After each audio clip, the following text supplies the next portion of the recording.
നമുക്കൊന്ന് വെണ്ടയ്ക്ക മോരുകറി ഉണ്ടാക്കാം. അതിനായിട്ട് ഞാനൊരു 10-12 വെണ്ടയ്ക്ക എടുത്തിട്ടുണ്ട്.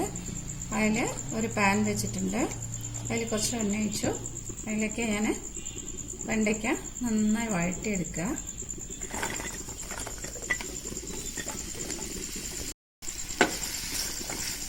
നന്നായി വഴറ്റിയെടുക്കുക. അതായത് അതിൻ്റെ പശയൊക്കെ പോയതിന് ശേഷം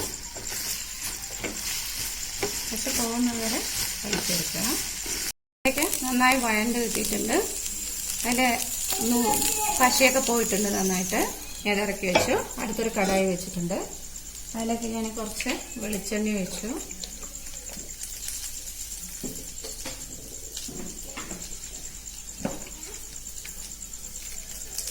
അതിലേക്ക് കടുക്, കുറച്ച് ജീരകം ഇട്ടിട്ടാ, കുറച്ച് കണ്ടിയം, ഇതിലേക്ക് കുറച്ച് ഉള്ളി, 2 പച്ചമുളക്,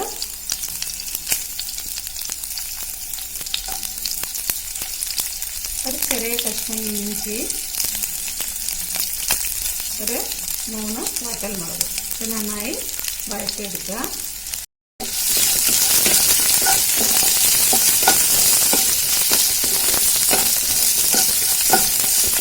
നന്നായി ചുമന്ന കളറായിട്ടുണ്ട്. ഞാനൊരു കുറച്ച് മുളക് പൊടി ഇടുന്നു കേട്ടോ. കുറച്ചിട്ട് വളരെ കുറച്ച് ഇടുന്നുള്ളൂ. ഞാൻ നന്നായി നടക്കുക. കുറച്ച് ഉപ്പിട്ടുണ്ടായിരുന്നു. ഞാൻ ഇട്ട് വരാൻ പറയാണ്. ഇനി നമ്മൾ നേരത്തെ വഴറ്റി വെച്ചിട്ടുണ്ടായിരുന്ന വെണ്ടയ്ക്ക എടുക്കുക.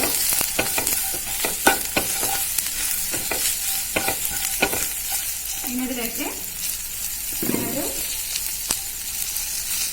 കുറച്ച് സിമ്മിൽ വയ്ക്കുക. ഞാൻ എടുത്തത് അതിനുശേഷം ഞാനത് 1/4 ലിറ്റർ കുറച്ച് കൂടുതലായിട്ട് തൈര് നന്നായി മിക്സിയിൽ അടിച്ചെടുത്തതാക്കാം.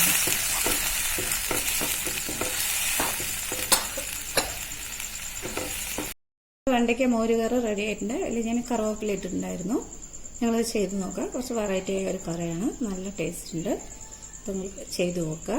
കമൻറ്റ് ചെയ്യുക. അതിൻ്റെ ഫീഡ്ബാക്ക് എന്താണെന്ന് അറിയിക്കുക. ലൈക്ക് ചെയ്യുക, ഷെയർ ചെയ്യുക, സബ്സ്ക്രൈബ് ചെയ്യുക. Okay, thank you.